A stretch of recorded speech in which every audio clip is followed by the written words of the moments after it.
G'day, welcome to Todd's Kitchen. I've made a panna cotta in the past. They're very delicious, but this one really brings it up a notch because if you love Nutella, you will love this video. So join me today as I make my version of a Nutella panna cotta. Now I'm going to start this by preparing our gelatine mixture. Of course, if you can't have gelatine, you can also use agar. So in a little cup here, I have about 1.5 tablespoons of cold water. And I'm just going to sprinkle on a teaspoon of gelatine.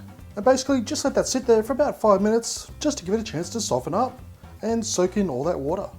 Okay, so next I have a pot on the stove on a low heat. So to that I'm going to add in 1 cup of cream and about 25 grams of sugar. We're just going to stir it over this low heat until the cream has started to warm up and the sugar is completely dissolved. Okay, so as you can see, the sugar is now dissolved. So next I'm going to add in 1/2 cup of Nutella. And we're going to stir that through until everything is well combined. Okay, so as you can see, the Nutella is nicely dissolved. So lastly, and most importantly, which keeps the firmness, we're going to add in our gelatine. And just simply mix it through until everything is well combined. And once it's all combined, just simply take it straight off the heat.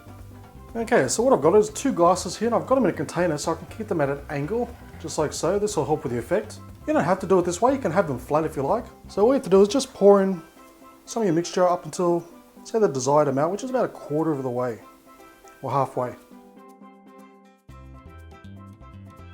So once you've got up to the level that you want, simply place them in the fridge for a good hour to give them a chance to set. So all the gelatine is softening up. I have a pot on the stove on a low heat, and we're going to add in another cup of cream. And to that, 25 grams of sugar. And just mix it through until the sugar is dissolved. Okay, so the sugar is dissolved nicely.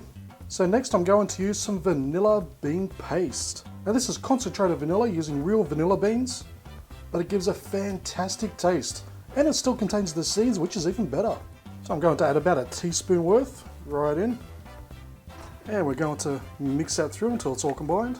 And when you mix it, you'll actually see all the little seeds mixing in with it. So it not only tastes and smells fantastic, it also gives it that good vanilla look with those seeds. Okay, so once that's mixed in, lastly we're going to add in our gelatine. And again, we're just going to mix that through until it's just combined, then we'll just take it straight off the heat. So once we take it off the heat, we're going to cover it up and let it cool down to room temperature before we pour it into our cups. I've just taken our cups out of the fridge, and as you can see, they are nicely set. So what I'm going to do now is just simply place them upside down. And once your mixture is completely cooled down, I can't stress that enough, you can then pour it into your cups. If it's not cooled down, it's going to melt the other mixture, and it's going to be a disaster. Then once done, just place them back into the fridge for a full 2 hours to completely set. And there we have some absolutely delicious, absolutely creamy Nutella panna cotta.